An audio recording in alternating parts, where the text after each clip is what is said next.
Hey everyone, this is Alex with the Canine Mind, and today I will be unboxing our e-collars. So these are the mini and micro educators from Ecollar Technologies, and I'm going to be unboxing them both, telling you how they work, how we use them, how to turn them all on and off, and use all their features. So let's start with the mini educator. So inside the box, there is a charger with two charging ports so that you can charge both the collar and the remote at the same time. There's a lanyard that connects to the bottom of the remote if you'd like to use this. I find this is only really useful when I'm at home and I need the remote within reach, and I don't want to have to be looking for it. But it isn't helpful when you're out training your dog because it makes every time you use the e-collar obvious when you reach up to grab it. All the e-collar boxes come with a set of tools. So inside this kit here, there's this little black tube that's used to take the contact points off of the collar. The contact points are these 2 points here.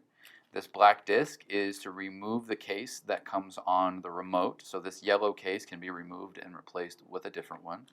And this little clear thing here is how you test the contact points and to make sure that the collar is delivering stimulation. So the contact points sit here, and when you use the stimulation, this little LED light in the middle will illuminate. Inside of this little other baggie is an extra set of long contact points. So if you have don't have a short fur dog and you have a hard time making contact with the short ones that come on it, I definitely recommend putting these on. These are good for most dog breeds. So next is the collar itself. So on the inside of the collar are the contact points. These contact points have to be touching the dog's neck muscle or it does not work. So it's important that the collar fits snug, and these are directly touching the neck muscles on the sides of the dog's neck. So we don't want to put it on the throat or the trachea, and we definitely don't want to put it on the spine either. So think east and west, not north and south. So the serial number here on the inside is how you register the collar with the 2-year warranty you get through the manufacturer. All it's going to ask is when you go to register, it'll ask you for the serial number, the place of purchase, and the date of purchase, and they'll cover the collar for the next 2 years. This little rubber stopper here on the inside is where your charger port goes, or your charger goes every night when you plug it in, and this little port that covers it up is what makes the collar both water and ice proof. So it's important that we close this when it's not in charge mode so that you can keep your collar safe from damage. On the flip side of the collar, there's a screen and this little red dot. The red dot is an on and off switch, and the pairing magnet that we use to turn it on and off is on the remote. And when you touch these two together, you'll see green, turn it on, and then you turn it off the exact same way. Now once it's turned on, you'll see this green light blink every 5 seconds to let you know that the battery life is above 80%. If it's blinking yellow, the battery's at 50%, and if it's blinking red, it's going to die. This screen here is also a flashlight that you can turn on using the power button for the remote. So when we take the collar and the remote off the charger, we take the remote, we touch it to the collar to turn it on, but in order to turn on the remote, we press and hold this L button on the back for about 3 seconds, and that turns it on.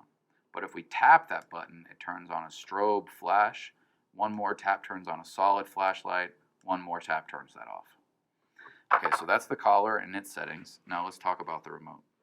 So on the front of the screen of the remote, you're going to see this blinking 1D at the top, which means this remote is in the 1-dog mode. There's a second dog mode where you'll see a 2D at the bottom, but it is not in that setting right now. The frequency is unique between the collar and the remote, and we don't need to worry about any interference with other technology. Now, the M stands for momentary, and the C stands for continuous, and the 0 in the middle is the level of stimulation that's set by the dial here at the top. Now, we like to train on continuous only, so we never want to see the M. The way that you change that setting is on the back of the remote. This little M and C button that's next to the on, off, and light button, this one here. If we press and hold that until it beeps twice, it'll go to C only for continuous. Now, we want it on continuous only so that when we're applying pressure using the e-collar, we can press and hold the button and deliver the stimulation exactly how we need. And we can do it in any pattern we want. We can do it momentary and do a little tap. We can do it continuous and hold it on continuously until the dog makes a choice and then release it when they make the correct choice. And that's why we want it on C only. Now, the red S on the side of the button is a boost button, or the side of the remote is a boost button, and it jumps the stimulation by 5 points. It's really important that we don't really use this button. 5 points is a lot for some dogs and nothing for others. So it's important that we don't slow ourselves down by using an additional button. We're going to be primarily just using the dial and the black S to both set and deliver the stimulation. I find that's all you ever need. It's very easy to jump by the amount necessary by using the dial. This jumping by 5 is just a waste of time. So now on the opposite side of the remote is this T button. I like to say T for test. Creates the vibration setting so that you can double check to see if the collar is on or not.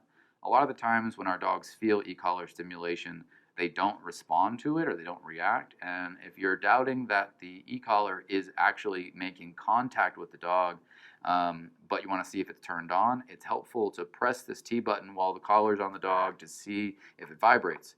If it's on and it's vibrating, you know the dog is ignoring the stimulation, and you can go up on your stimulation to get a better reaction from the dog, or your e-collar is just not on tight enough. And so that's why I use the T. Helps us test to see how it's working.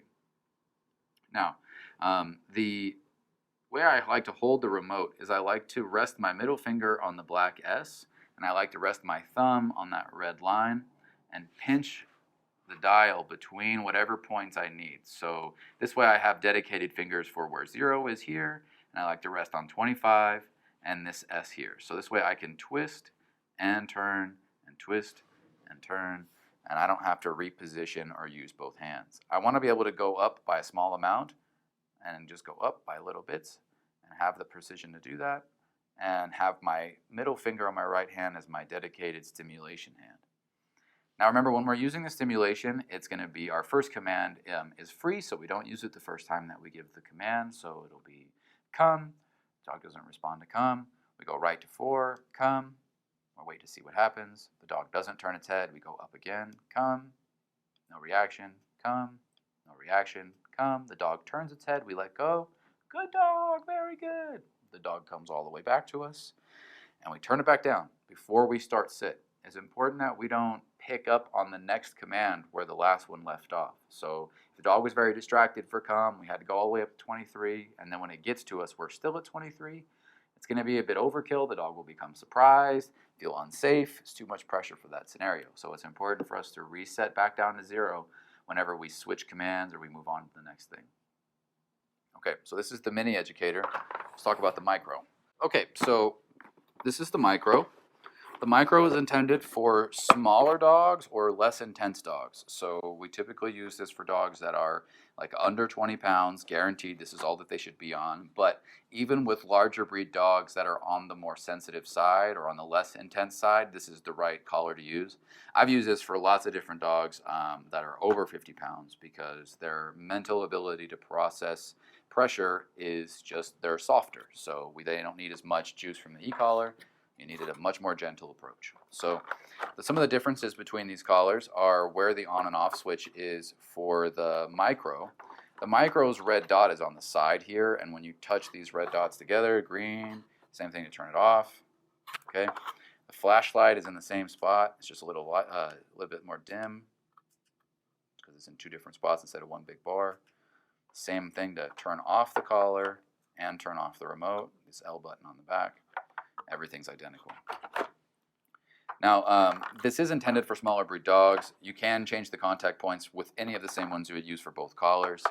Both systems are highly customizable. I would definitely recommend making sure your contact points are the correct ones for your dog's coat type.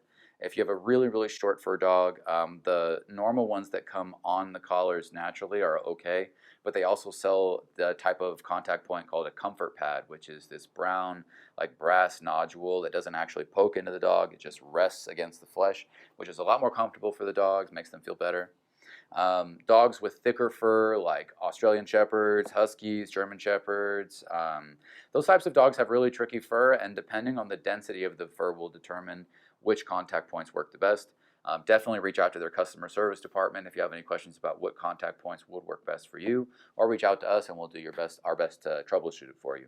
Okay, so this is the e-collars we use, the e-collars from Ecollar Technologies, the mini and micro educators.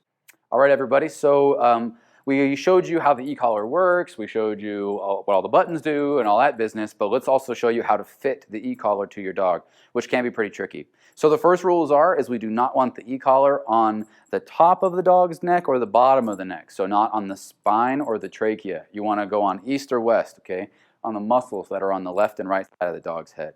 Now I also changed the contact points to the longer ones that come in the box so that it makes contact to her neck muscles through all of her fur. Okay. Now I'm going to make sure that my leash is the highest thing on my dog's neck. Okay. The highest thing is this leash that I have, and the e-collar goes right next to it. Now I'm going to put the box of the e-collar, the main piece, where I want it to go, and then I'm going to pull the band like a belt and buckle it in where it stops. The e-collar should grip the neck muscle. So if you can see when I twist this, see how all of that neck muscle and fat comes with it? That's what we're looking for. And then we can just buckle it on down. We shouldn't be able to rotate the collar around the dog's neck. So all this motion that I'm getting, this is great. Okay, we want to rub it in and feel it, and it's stuck where it's at. I'm just going to feed this little extra bit back through here so it doesn't dangle or hit her in the face. Okay, and that's where it should be. Now, we want to make sure also, if you can, the screen is facing forward so that when you turn the flashlight on, it illuminates forward. She can see where she's going. Okay, she's kind of fluffy, so I don't know if it'll get through, but ideally that's what we want. Now, like I said, the e-collar is on the lower part. The slip leash or the training leash you're using is up high.